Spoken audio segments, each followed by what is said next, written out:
नमस्ते दोस्तों।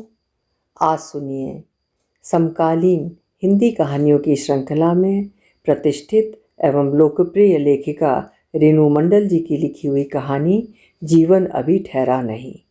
मेरी जुबानी। मैं हूँ सीमा सिंह।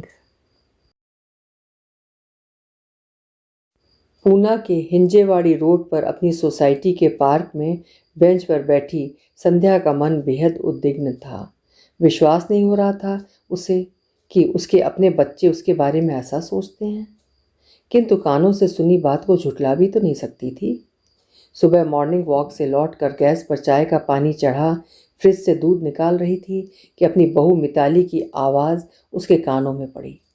वो राजीव से कह रही थी, मम्मी को इस उम्र में न जाने क्या सूझी है कि विनय कुमार जी से दोस्ती की पींगे पढ़ा रही हैं। ये भी नहीं सोचती कि लोग क्या कहेंगे। आखिर तुम्हारी भी सोसाइटी में कुछ इज्जत है या नहीं। राजीव ने क्या कहा उसने नहीं सुना। संध्या की आंखों के आगे अंधेरा छा गया था। फ्रिज का सहारा न लिया होता तो शायद गिर ही पड़ती। चाय की इच्छा एकदम समाप्त हो गई थी। गैस बंद करके वो अपने कमरे में जा लेटी थी। थोड़ी देर में राजीव ने स्नेह से उनका माथा छूकर कहा था, क्या बात है मम्मी, तुम्हारी तबीयत तो ठीक है? आज अपने हाथ की चाय नहीं पिलाओगी? बेटे की बात का जवाब न देकर उसने अपनी आंखें भींच ली थीं। बंद पलकों की कोनों से आंसू बह निकले थे। मम्मी अपना मन मत दुखाओ। एक इंसान की गलत सोच दूसरे के चरित्र का मापदंड तो नहीं हो सकती ना। इन सब बातों से ऊपर उठो और आगे बढ़ो। मैं सदैव तुम्हारे साथ हूँ। बेटे की बातों ने उसके घाव पर मरहम का काम तो किया, किंतु फिर भी वो सारा दिन अनमनी सी रही थी। खाना भी बेमन से खाया था। फिर शाम को अपनी मित्र मंडली के पास न जाकर वो इस पेड़ के नीचे बैठ गई थी। अभी कुछ ही दिन तो बीते थे कि उसकी जिंदगी ने एक नई दिशा पकड़ी थी, वरना इससे पहले तो वेदनाओं और संघर्षों की परछाइयों ने पूरी तरह उसके जीवन को अंधकारमय बना रखा था। हाँ, विवाह के पश्चात कुछ वर्ष ऐसे अवश्य बीते जिनकी स्मृतियाँ आज भी उगते सूर्य की लालिमा सी मन को आलोकित कर जाती हैं, सुख की अनुभूति जगा जाती हैं। नवीन का प्यार, सास ससुर का भरपूर स्नेह और एक हम उम्र ननद शैली, जो ननद होने के साथ साथ एक सहेली की कमी को भी पूरा करती थी, जिससे वो अपने मन की हर बात शेयर कर सकती थी। 2 साल पश्चात बेटे राजीव की किलकारियां घर में गूंजने लगी थीं, तो मातृत्व की गर्माहट ने उसके व्यक्तित्व को और भी निखार दिया था। शैली का विवाह तय हो गया था। घर में जोर शोर से तैयारियां चल रही थीं। इसी बीच एक रात उसके ससुर को हार्ट अटैक पड़ा। हॉस्पिटल भी नहीं पहुंच पाए थे। बीच रास्ते में ही दम तोड़ दिया था। अचानक हुए इस हादसे से घर में कोहराम मच गया। सभी स्तब्ध थे। नवीन का तो और भी बुरा हाल था। अचानक पिता का साया सिर से उठ जाने से वो स्वयं को बिल्कुल असहाय महसूस कर रहे थे। फिर भी शैली को तो बयाना ही था। दिल पर पत्थर रखकर ही सही नवीन ने बहन का विवाह धूमधाम से किया। बड़े भाई का फर्ज निभाते हुए अपनी हैसियत से बढ़कर उसे दिया, ताकि बहन के दिल में कोई मलाल न रहे। शैली ससुराल चली गई। माँ शायद पापा की कमी को झेल नहीं पाई। एक के बाद एक हुई बीमारियों की वजह से उन्होंने बिस्तर पकड़ लिया। फिर तो रात दिन माँ की सेवा और राजीव की पढ़ाई की चिंता में वर्ष दर वर्ष बीतते चले गए। माँ के स्वर्गवास के पश्चात भी उसके संघर्षों का अंत नहीं हुआ। राजीव के आईआईटी कानपुर में सिलेक्शन के पश्चात अचानक नवीन की दोनों किडनियों का खराब हो जाना और फिर हॉस्पिटल और घर के बीच सिमट कर रह गई उसकी ज़िंदगी। क्या कुछ नहीं झेला उसने उस दौरान। शारीरिक थकान के अलावा मानसिक तनाव और धीरे धीरे सुरसा के मुंह की तरह फैल रहा आर्थिक अभाव। सप्ताह में 2 बार होने वाले डायलिसिस ने उसे और नवीन को पूरी तरह तोड़ कर रख दिया था। नवीन का जमा जमाया बिजनेस उनके पार्टनर साहनी के हाथों में पहुंच गया था और अब वो साहनी के रहमो करम पर थी।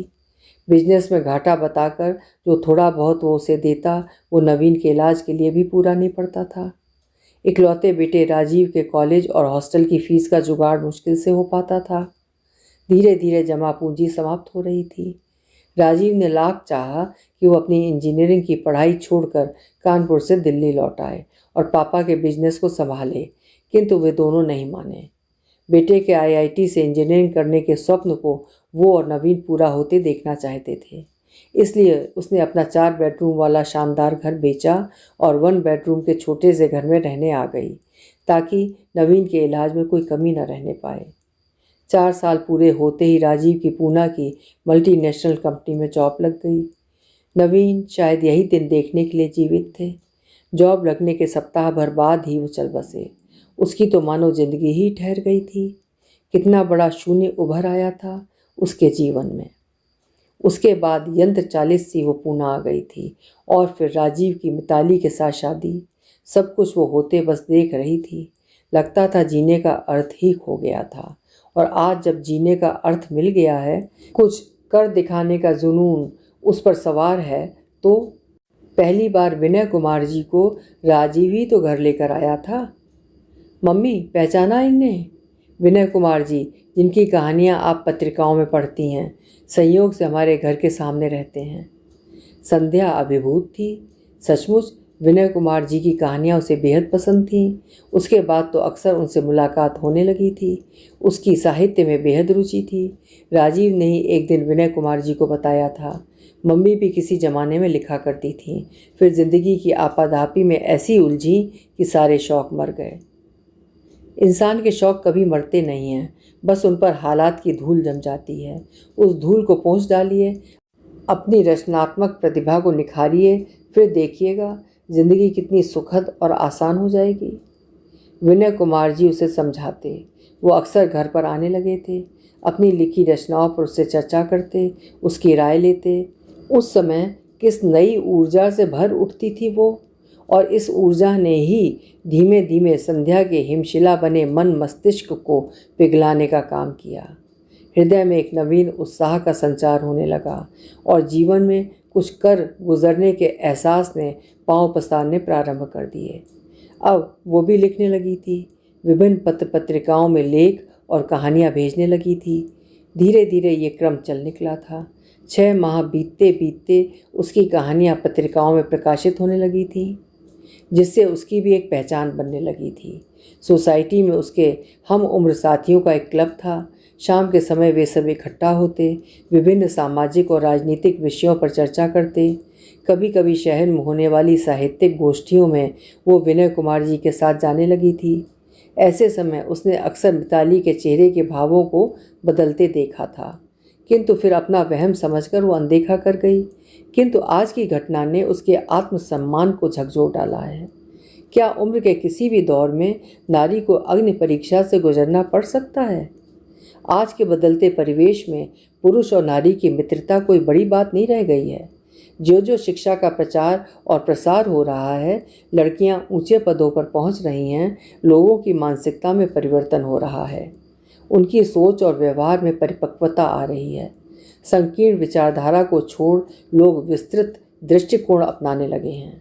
स्त्रियों के स्वावलंबी होने से उनकी समाज में एक इज्जत है, उनका अपना वजूद है। किंतु उसका अपना वजूद क्या नवीन के चले जाने से खत्म हो गया है? उसकी अपनी कोई इज्जत नहीं रही? क्या उसे विनय कुमार जी का साथ छोड़ देना चाहिए? लिखना पढ़ना छोड़कर दूसरी स्त्रियों की तरह किटी पार्टी या फिर भजन कीर्तन में जाना शुरू कर देना चाहिए? विनय कुमार जी उसके लिए क्या हैं, ये तो वो भी नहीं जानती। बस इतना समझती है कि उनके लिए उसके मन में बेहद इज्जत है, जैसे किसी अपने बड़े के लिए होती है। आखिर उन्होंने ही तो उसके ठहरे हुए जीवन को गति दी है, उसकी प्रतिभा को निखारा है। उनका प्रोत्साहन पाकर ही उसकी मृत प्राय सी इच्छाएं सिर उठाने लगी हैं और जीवन में कुछ कर गुजरने की चाहत पैदा होने लगी। आज उसके हुनर की चिंगारी ने प्रकाश पुंज बनकर उसके जीवन को आलोकित करना शुरू कर दिया है। घर लौटकर भी सारी रात वो विचारों के अंतर्द्वंद्व में फंसी रही थी, और रात्रि के अंतिम प्रहर में उसने निर्णय ले ही लिया था। शेष जीवन वो आम स्त्रियों की भांति नहीं, वरन एक खास मुकाम हासिल करने में व्यतीत करेगी। चाहे रास्ते में कितने ही अवरोध क्यों ना आए, वो रुकेगी नहीं। सुबह विनय कुमार जी का फ़ोन आया। संध्या, तुम्हारे लिए गुड न्यूज़ है। साहित्य कला अकादमी ने तुम्हारी कहानी को 50,000 रुपये के प्रथम पुरस्कार से नवाजा है। आज के कार्यक्रम में तुम्हें सम्मानित किया जाएगा। ये खबर सुनते ही सबके चेहरे प्रसन्नता से आह्लादित हो उठे।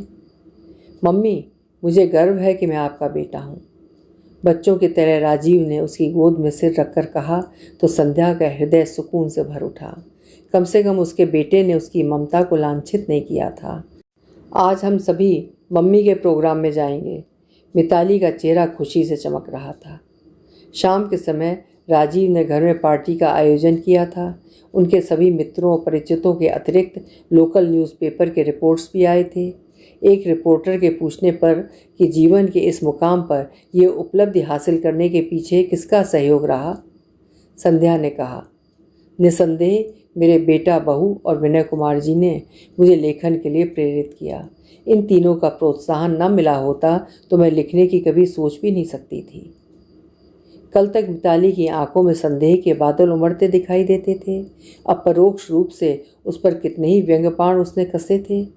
आज वही मिताली उनके और विनय कुमार जी के साथ फ़ोटो खिंचवा रही थी। अपनी सहेलियों से कहते नहीं थक रही थी कि ऐसी सास को पाकर वो गौरवान्वित है। रात में वो अपने कमरे में आई तो पीछे पीछे मिताली भी चली आई और उनका हाथ थाम कर बोली, मुझे माफ़ कर दीजिए मम्मी, अपनी छोटी सोच के चलते मैंने आपका कई बार मन दुखाया। मैं बेहद शर्मिंदा हूँ। क्या मिताली में इस बदलाव के पीछे उन्हें मिला सम्मान नहीं है? संध्या के मन में विचार कौंधा, किंतु एक माँ होने के नाते तुरंत ही उसने इस नकारात्मक सोच को मन से निकाल दिया और स्नेह से मिताली को गले लगा लिया। अभी आप सुन रहे थे रेणु मंडल जी की लिखी हुई एक खूबसूरत और सकारात्मक कहानी, जीवन अभी ठहरा नहीं।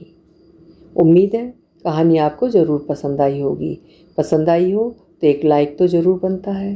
हिंदी साहित्य की उम्दा और खूबसूरत कहानियाँ सुनते रहने के लिए मेरे चैनल को सब्सक्राइब ज़रूर करिए, बल्कि अभी अभी कर दीजिए, नहीं तो भूल जाएंगे आप। कल फिर मिलेंगे। आपका समय शुभ हो।